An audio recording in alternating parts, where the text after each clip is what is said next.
नमस्कार साथियों, BBT channel में आपका हार्दिक स्वागत है। साथियों, सुहलदेव भारतीय समाज पार्टी के राष्ट्रीय अध्यक्ष माननीय श्री ओम प्रकाश राजभर ने भारतीय जनता पार्टी की सरकार में भ्रष्टाचार और अपराध चरम सीमा में बढ़ने का आरोप लगाया है और उन्होंने अपील किया है कि भय, भूख, भ्रष्टाचार और अपराध के खिलाफ जंग का बिगुल फूंक चुका है। समाज से उन्होंने अपील की है कि आप भी आइए, इस मुहिम में एक कदम आगे बढ़ के साथ दें। तो साथियों, आइए, ट्विटर पे उन्होंने 3 ट्वीट किए हैं और माननीय ओम प्रकाश जी राजभर पिछले लॉकडाउन में भी स्थान स्थान पे जनता की सेवा में लगे रहते हैं। किसी भी तरह की कोई समस्या कहीं उनके कान तक पहुंच रही है तो वहां पहुंचते हैं, वहां जाते हैं और अपनी सक्रियता दिखाते हैं। और ख़ासकर कई मुद्दों पर उन्होंने इधर पिछले 2 महीने में काफ़ी विरोध भी प्रकट किया है। और इतना ही नहीं, उनके इन कृत्यों को देख के गवर्नमेंट ने, भारतीय जनता पार्टी की सरकार ने उन पर कई मुकदमे भी कर दिए हैं।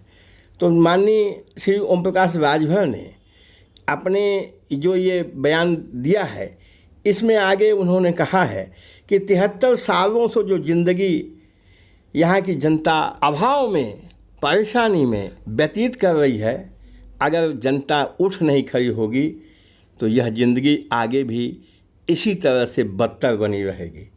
और भारतीय जनता पार्टी की ये जो योगी जी की सरकार है, इसमें अपराधी बेलगाम हैं, कानून व्यवस्था का कहीं कोई अता पता नहीं है और गरीबों की तो सुनवाई ही नहीं हो रही है। जातिवाद चरम पे है। ये जो पिछड़े दलित शोषित समाज के जो नेता हैं, विभिन्न दलों में पड़े हुए, वो अपने फायदे के लिए तो कुछ करते हैं। इस सत्ता में बैठे भारतीय जनता पार्टी के साथ भी कुछ नेता हैं जो इस दलित समाज से, पिछड़े समाज से ये आते हैं, लेकिन वो समाज के बारे में एक शब्द भी बोल नहीं सकते। वहाँ सिर्फ इनका यही काम है कि अपने समाज का वोट ले जाके भारतीय जनता पार्टी की झोली में डाल दें। पिछली विधानसभा चुनाव में उन्होंने भारतीय जनता पार्टी से समझौता किया और उस समझौते में उन्होंने बहुत सा वादे करवाए।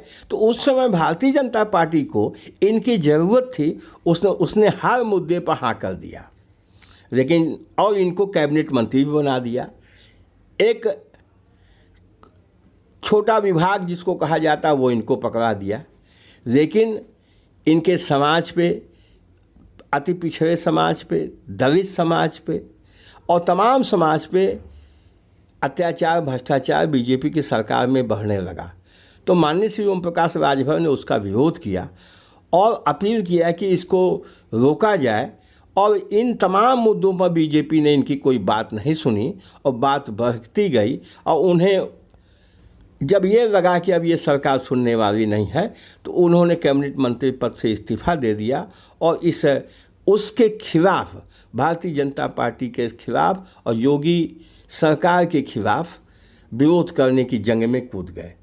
और इन्होंने भागीदारी संकल्प मोर्चा बनाया और छोटे छोटे दल, जो लगभग 9 दल, इनके साथ अब जुट गए हैं और ये इनकी मुहिम लगातार चल रही है। तो साथियों, इन्होंने ये जो पिछड़े समाज में, दलित समाज में, अति पिछड़े समाज में जो नेता हैं, राजनीतिक लोग हैं और दूसरे दलों में बैठे हैं, व्यक्तिगत लाभ ले रहे हैं और वो पार्टियां उन समाज का नुकसान कर रही हैं, तो उनको इन्होंने आस्तीन के सांप की संज्ञा दी है। और ये भी अपील किया है कि भाई, इस तरह के जो आस्तीन के सांप समाज में बैठे हैं, इन आस्तीन के सांपों का भी बहिष्कार करना होगा और ज़रूरत पड़े तो इन आस्तीन के सांपों को इतना कुचल दो कि ये समाज का वोट गलत हाथों में ले जाकर नहीं डालने पावें। तो बस साथियों, आज इस वीडियो में इतना ही। अच्छा लगा हो तो इसे आप लाइक कर दीजिएगा हमारे चैनल पे पहली बार आए हैं, मेहमान हैं, तो सब्सक्राइब अवश्य कर दीजिएगा।